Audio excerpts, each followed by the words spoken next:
direction. But it's not conclusive. Based on a study of the early Greek transcriptions, theophoric names, and the reported pronunciation of the name in the Samaritan tradition. Now notice it says Samaritan tradition. That was the tradition of what they pronounced it as. He's saying that this is the probable vocalization. He suggested it. It's not etched in stone. Remember what we read about the wisdom of this world. It says, as a result, 19th and 20th centuries biblical scholars began to use the form Yahweh, and it became the conventional usage in biblical scholarship. So basically that's something that Esau came up with. So because they said it, then it's supposed to be law? Come on, man. It's just the same way as the German cartographer Martin Waldseemüller. He suggested that North America be called America, and they caught on because they wanted something to add there. They wanted to cover all bases. They didn't want to leave that massive land in the north empty. So they said, you know what? He just said, well, this is America. It was a suggestion, and then it just, from there, it took off. Same thing with this name Yahweh. That's not the Most High's name. Now we're going to jump down here to Tetragrammaton. It's also in the Wikipedia. It says here, the term Tetragrammaton, from Greek tetragrammaton, meaning a word having 4 letters. Tetra is 4. Grammaton is where you get the word or letter, really letter. So it's 4 letters. Refers to the Hebrew name of the Most High of Israel, Yahweh. Used in the Hebrew Bible, and you see here some variations of the name. In the ancient Hebrew and in the Assyrian script, or as they call it, Aramaic. Here, then when you go down and scroll down to pronunciation, it says the correct pronunciation is not known. The spelling of the name has historically been a matter of some disagreement, and the consensus view at various points in history has not been consistent. So basically, they don't agree on certain things on this stuff here. These are just theories, and then they say, well, because if this guy said this, then this is what the pronunciation of the term is. All right. Now, with that being said, I'm gonna go here. This is from this as you can see here, this website here. It says, today, is the pronunciation Yahweh widely accepted?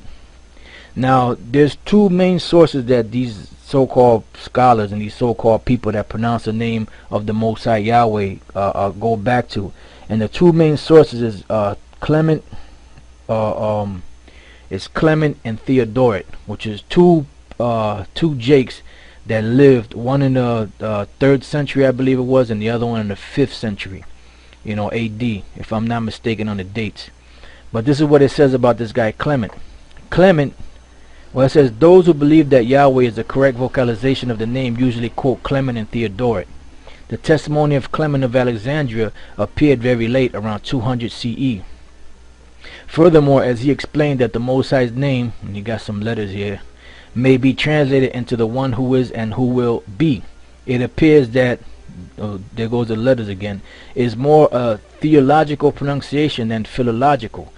All right, so it's just something that they came up with, right? It says Clement, this is the name that he uses, cannot represent an original.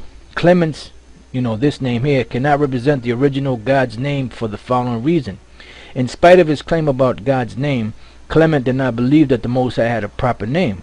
For him, this name here was only a word, not a name, which means the one who is and who will be.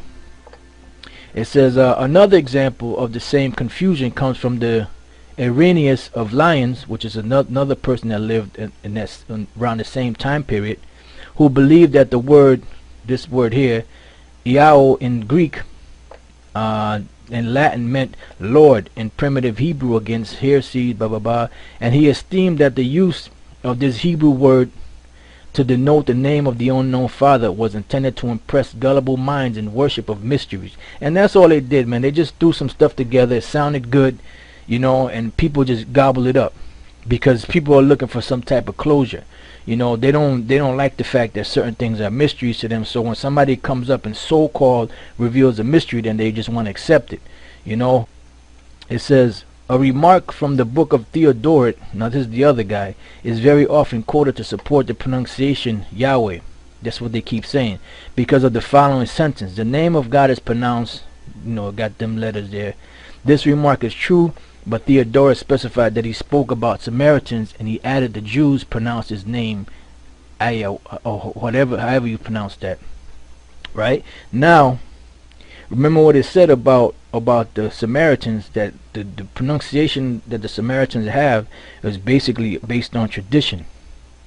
It says the Greek, which comes from the old Hebrew Yahu, and the Samaritan, whatever that is, which comes from the Aramaic Yah, are not the pronunciations of the only name, which is the Tetragrammaton here, which is Yahweh. The name Aya probably represents a transcription of Ahaya form, which Ahaya is I am. It says even if the name Yahweh is widely used, its bases are very uncertain, and that is why most scholars prefer the form YHWH, the Tetragrammaton, at the present time.